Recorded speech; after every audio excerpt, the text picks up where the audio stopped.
Good morning, everyone, and welcome to our 2021 commencement at Vermont Technical College. First, I want to congratulate our 2021 Vermont Technical College graduates, and thank you for being here today.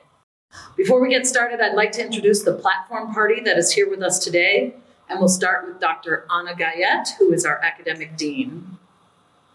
Also, Dr. Kelly Campbell, who is our Chief Technology Officer and Chief Information Officer for the Vermont State Colleges. We welcome Jason Enzer, who is our Dean of Students. We're pleased to have Rosemary Distel with us, who is our Associate Dean of Academic Affairs. We're also very pleased to welcome Dr. Sarah Billings-Berg, who is our Associate Dean of Nursing. Dr. Lisa Fox, who is our Site Director in the Northwest part of Vermont. Dr. Carolyn Stannard-Carlo, who is our Site Director in the Southwest portion of Vermont. We're also pleased to have Phyllis Mitchell joining us from the Northeast Kingdom as our Site Director.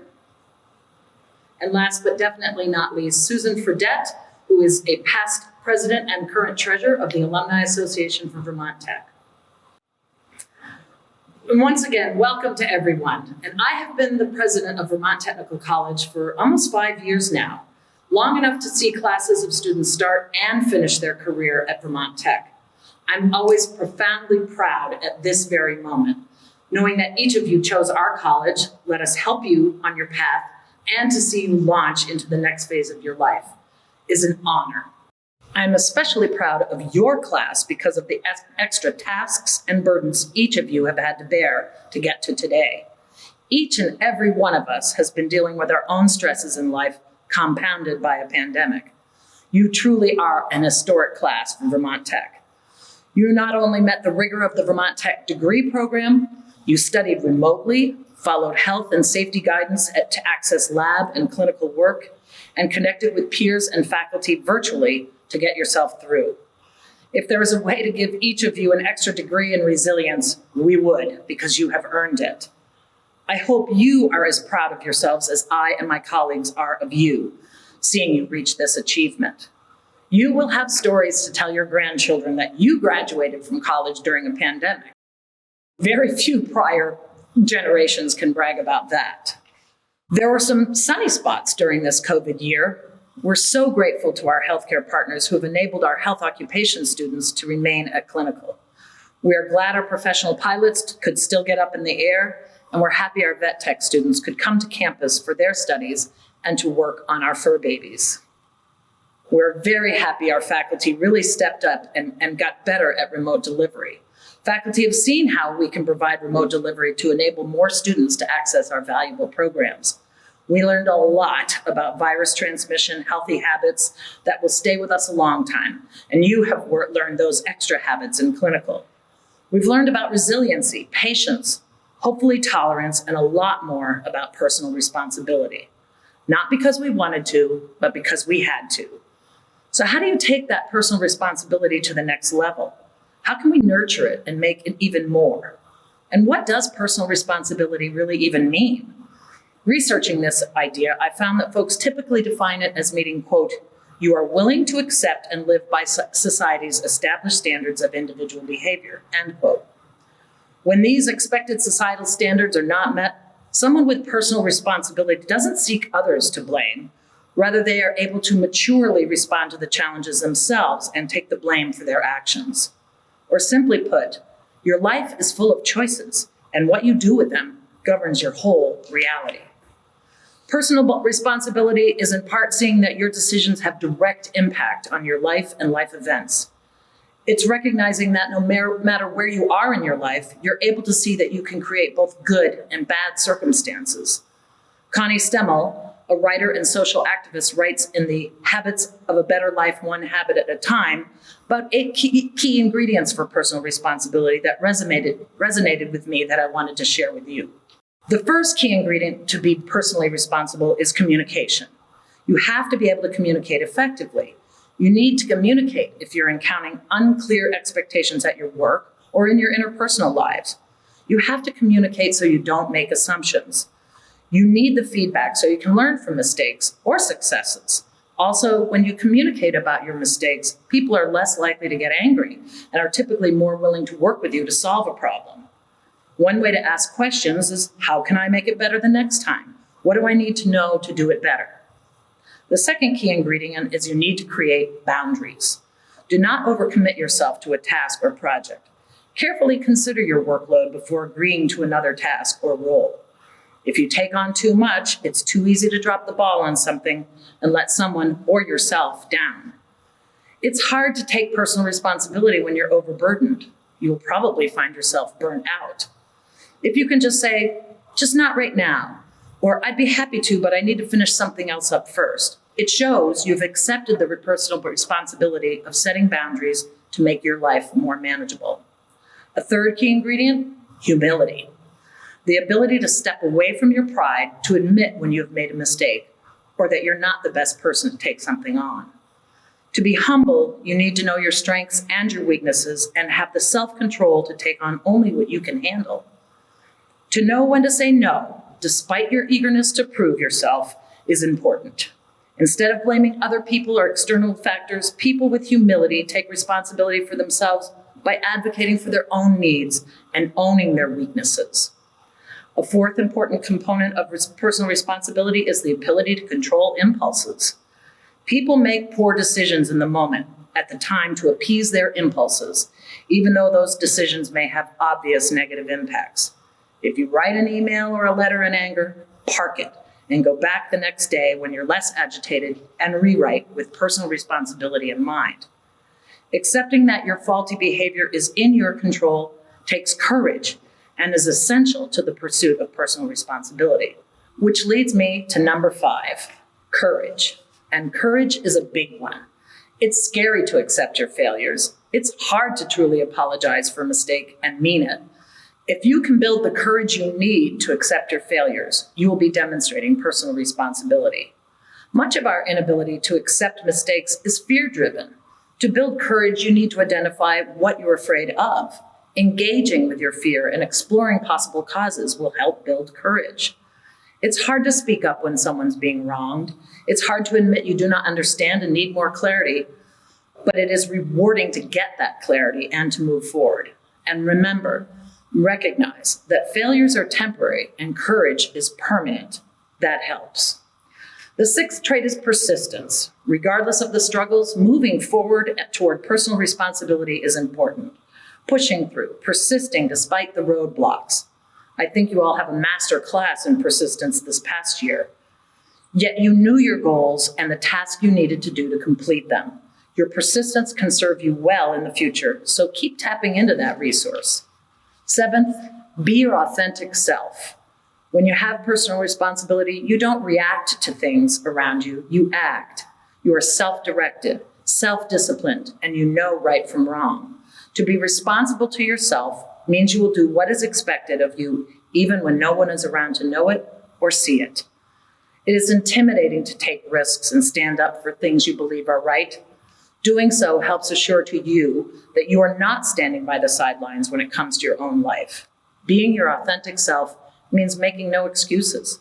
Be honest with yourself and others about your wants and needs and not being afraid of that, because you are being true to yourself when you're doing that. Finally, number 8, be organized. With a sense of personal responsibility, you keep your life organized by whatever means works best for you. In that same vein, if you have personal responsibility, you don't put things off until the last minute because you know that will not result in your best work.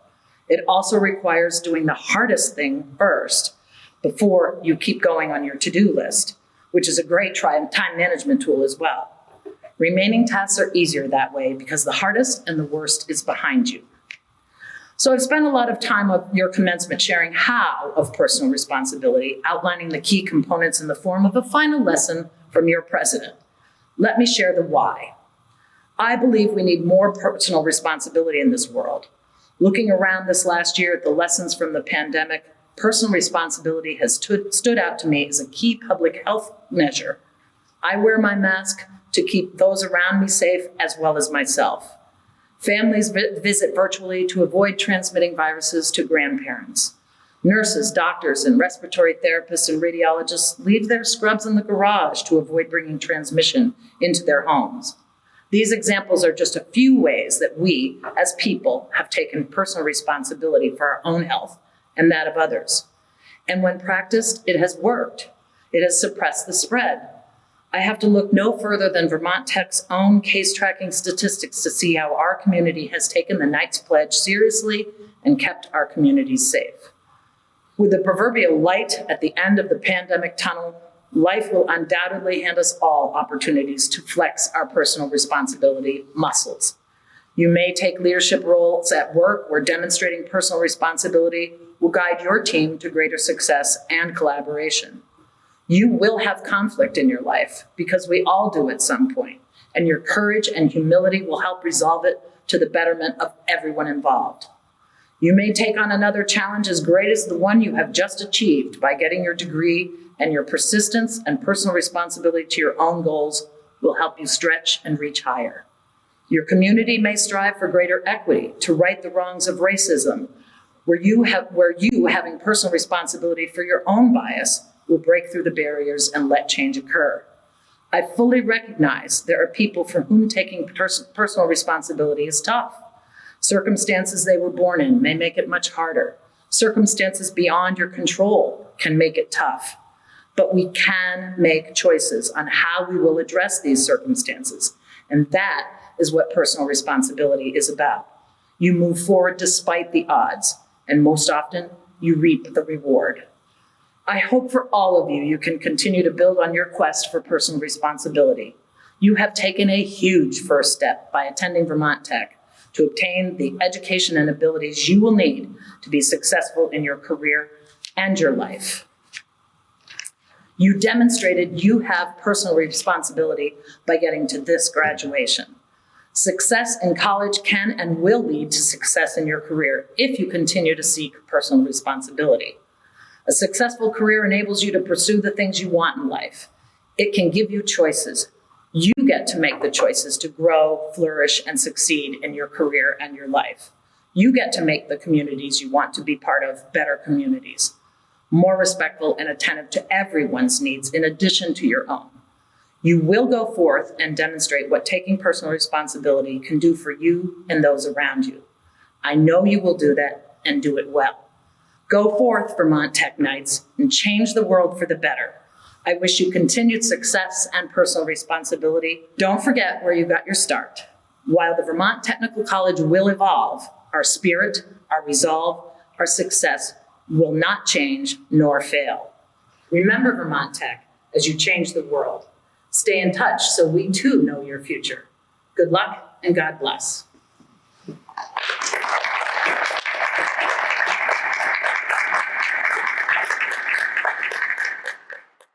Graduates, faculty, parents, relatives, and friends, thank you all for being here to celebrate the incredible and very unique accomplishments of Vermont Technical College's class of 2021.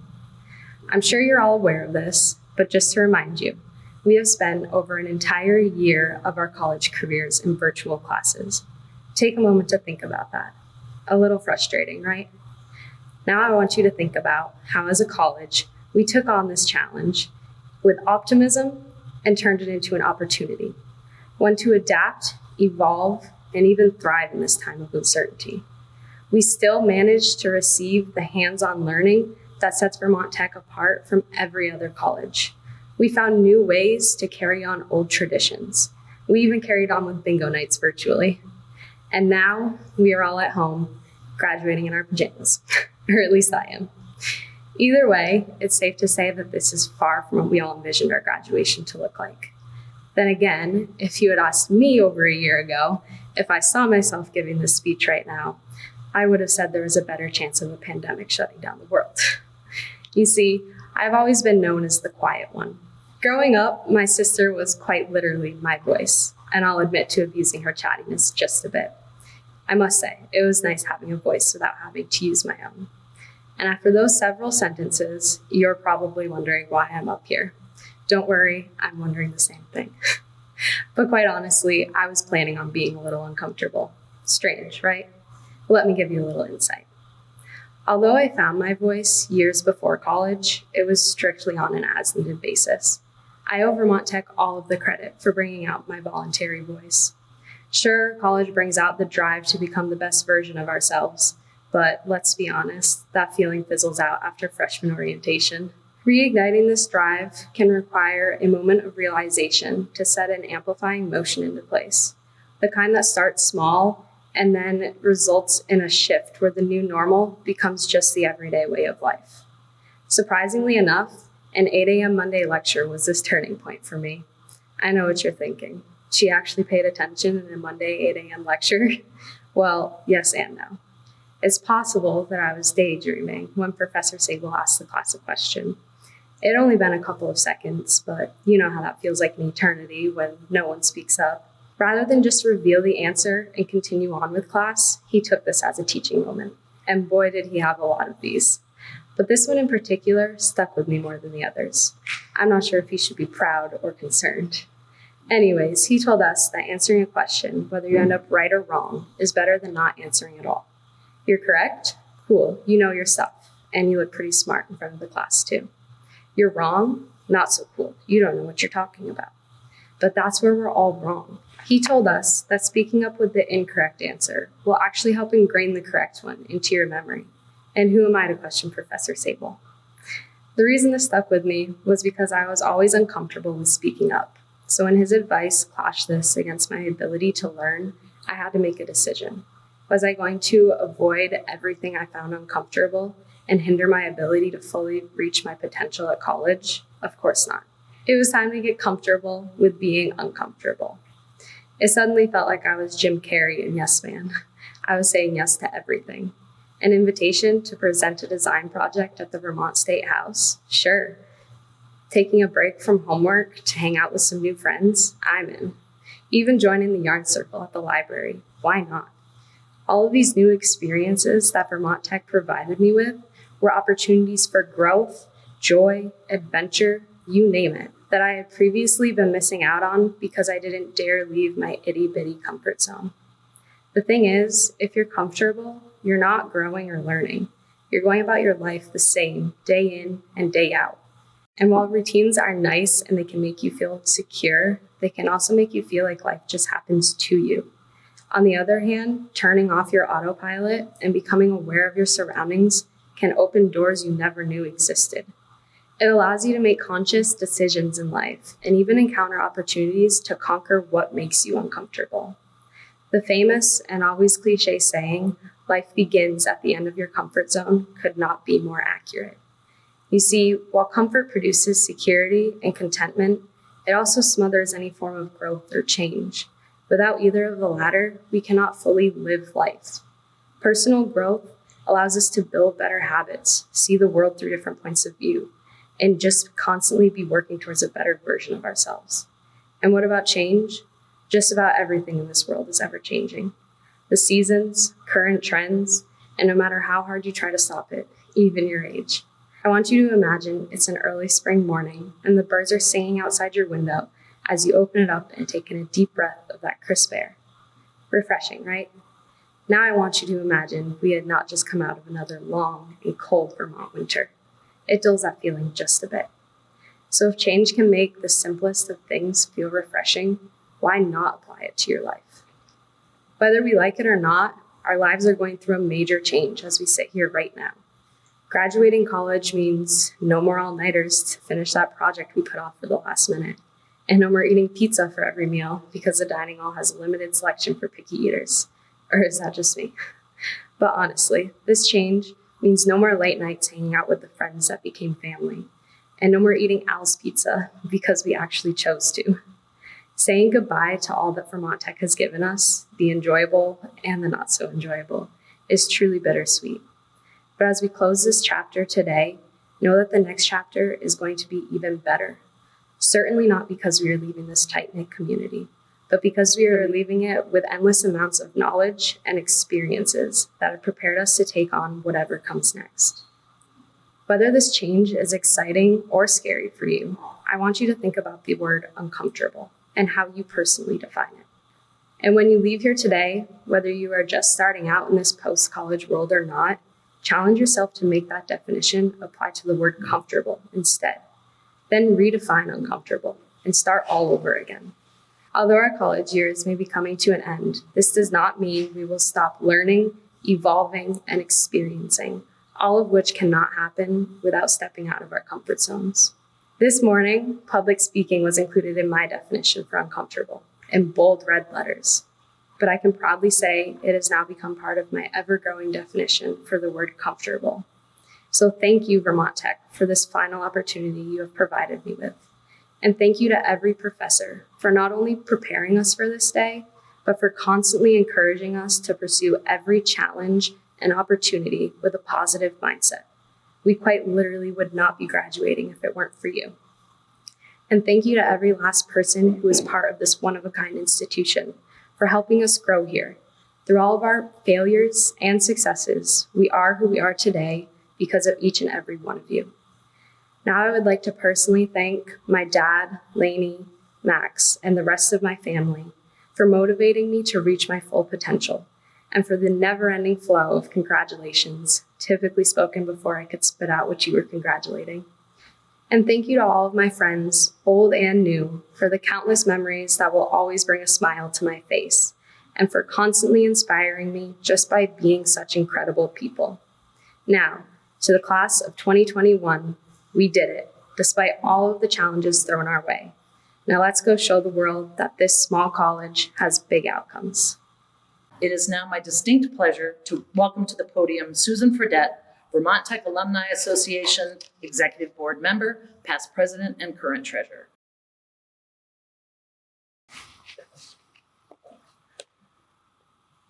I am pleased to welcome you, the soon-to-be graduates of the class of 2021, to the Vermont Tech Alumni Association. I encourage you to call on your fellow alumni as you pursue your career goals. We look forward to you being an active member of the Alumni Association.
On the recommendation of the faculty of the college and by the authority vested in me by the Board of Trustees of the Vermont State College System and the state of Vermont, I confer upon you Bachelor of Science, Associate of Applied Science, or certificate with all the honor, rights, privileges, and responsibilities appertaining thereto. Congratulations, and you may now move your tassels.